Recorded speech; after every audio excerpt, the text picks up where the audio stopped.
Training जी थोड़ी असां memories ताज़ा कंदासीं जॾहिं तव्हां अकेडमी फर्स्ट ज्वाइन कई फर्स्ट डे हो तव्हांजो ट्रेनिंग ते त उहो कीअं रहियो एक्सपीरियंस? जेको मुंहिंजो 2 साल पहिरियां उहो जेको मां चवां पई स्कूल में रहियसि उनजो त पुछो ई न। उहो ॾाढो मीन्स लाइक त वञो अचो को तवजो छोकिरियुनि ते कोन्हे मतिलबु घणो मतलब को प्रॉपर क्लब न हो न।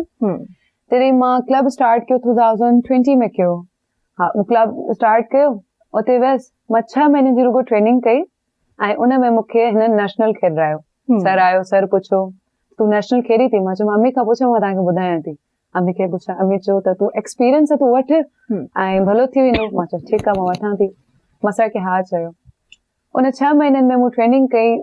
हिकु 6 महीने जेकी बेसिक हुई न मुंहिंजी बेसिक बि न ठहियली। मूं पंहिंजी पूरी बेसिक ठाही। असां रुगो बेसिक में छा पंचिस ऐं किक्स हूंदियूं आहिनि कुझु कोन हूंदो आहे। ठीकु आहे। हुन में असांखे स्टेमिना ठाहिणो हाणे 2 महीना रही विया आहिनि। 2 महीने में स्टेमिना बि ठाहिणो आहे फाइट कीअं करणी आहे सभु कुझु करणु।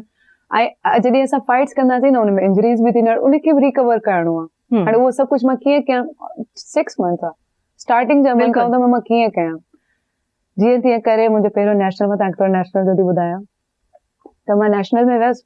हुते मूं पंहिंजे अपोनेंट खे ॾिठो सही आहे थी आई फाइट कई मां सफ़ा सुन। मूंखे राति जो निंड बि न पई अचे। मां अम्मी खे कॉल कई अम्मी मूंखे निंड नथी अचे मां छा कयां? अम्मी ॿुधायो न।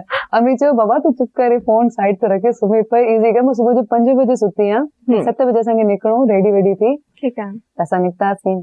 सही आहे एंग्जाइटी ॾाढी हूंदी आहे ऑब्वियसली मूंखे सोशल एंग्जाइटी ॾाढी आहे। मां अगरि हुते काफ़ी हुजुम में नथी वेही सघां थींदो आहे हर कंहिंजो हूंदो आहे।